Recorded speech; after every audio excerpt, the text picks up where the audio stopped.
Hi guys, welcome back to another episode of the Grapplers Academy submission series again. We've got another one for you. Well, Simon's got a nasty one for you today. Yeah, so this one is one that I used to play quite a bit, and having a conversation with somebody recently with a judo background, we got talking about sort of straight arm locks, fast arm locks, and we got into the conversation of one from side control and how to make it a bit gnarlier. And I remembered the one where it sort of combines a bit of a nerve compression under the elbow as well as the hyperextension from top side control, and you can add it into the Kimura straight arm lock Americana series, as well as making a few adjustments to make that shoulder a little bit tighter. Yeah, so I can imagine with the conversation with Simon, nasty submissions came. It didn't take too long to get into what's the nastiest arm lock that you know. So I'm looking forward to being on the receiving end of this one. We dummied it a little bit before, and it feels great. So cheers, mate. Let's do it. So we're going to look at this from top side control, and for me, a good top side control has fire on the hook, as it gives you something isolated to attack, and yeah, it gives you a better position when you go into mount as well. So we're starting off from this position in side control, and what we'll do, we'll look at it in the sort of fundamental basic version first and where it fits into Kimura straight arm lock Americana series, and then how to make it that little bit gnarlier as well. So first things first, we're coming over and we're starting to isolate the arm. Now my weight is going to shift from being on the near side of the chest to the other side of the chest, and however you get to this positioning is up to you with this. Everyone's got different entries to get to straight arm locks and Kimuras and the Americana. Mine typically begins with far side, cross face and underhook, and then coming over the top, I start to bring my weight and hips over the shoulders and not over the hips where I can be easily bridged. Now, the fundamental and basic straight arm lock is where we're going to come and isolate underneath the elbow, find the wrist and bring it all the way down. I'm going to grab my bicep, grab the wrist where his elbows, where his hand's thumbs up, and try and put my weight through his shoulder and rev my forearm underneath the elbow whilst pushing down the wrist. Quite simply trying to hyperextend this arm. Now where this fits into your Kimura and Americana game is if Bond decides to start bending his elbow to defend it, if it goes here, I can switch, go to Kimura, then if he straightens up, back to the straight arm lock, and if it goes above his head, I can then switch to find the Americana. Now, just go this way.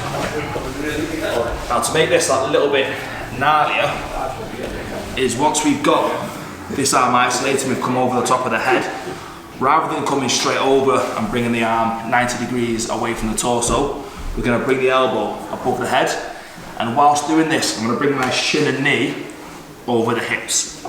So as I'm doing this, I'm going to bring the elbow up and above using my torso and bring my shin over the hips here. Now if Bond decides to start bridging here, I feel quite confident in my base and also pushing weight through my shin to push the hips away. That I feel quite secure here, and I also have a free hand to base if needed. Now once I've got the elbow above the shoulder, I'm now going to start to bring my nose and forehead towards the mat with my weight driving the arm down there as well.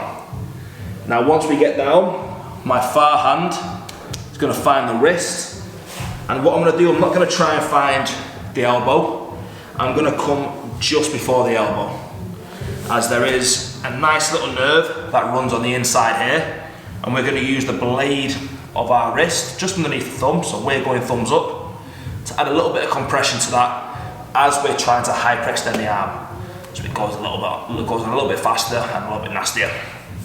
So we've come to here, and I'm also trying to keep my torso nice and low to the body. Now once I've found just below the elbow, I'm also going to bring my shoulder towards my thumb and grab the wrist. Once I'm here, I'm going to put my weight through, or thumbs up, and hyperextend to find the tap. And again, sometimes you get someone who's got a high pain tolerance. So when you find that, you're just going to find your bicep with your hand and keep your thumb up and really start to apply that downward pressure. Also, whilst we're here, I'm going to be putting my weight through the shoulder to minimise any of this excess movement as I'm applying pressure to here, using my wrist as a little bit of a seesaw and finding the fulcrum, finding the braking mechanics of the elbow. And again, if you find that the angle you've got isn't quite working, take the arm further up, and it just gives you a bit more tension, and it makes it a little bit gnarlier again for your opponent.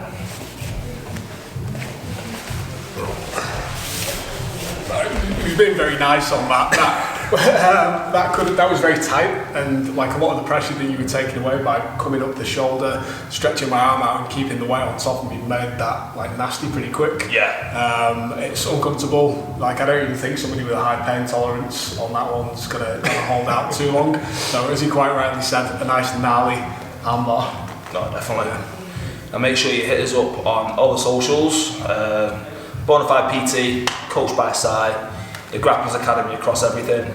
Make sure you hit the subscribe button, follow button, the like button, and comment below with what you want to see next. Or if you like this, if you've used this submission, how did you find it? Like, do your training partners not like it? Let us know. Let us know in the comments if your training partners think that you're as nasty as size, or whether you're nice.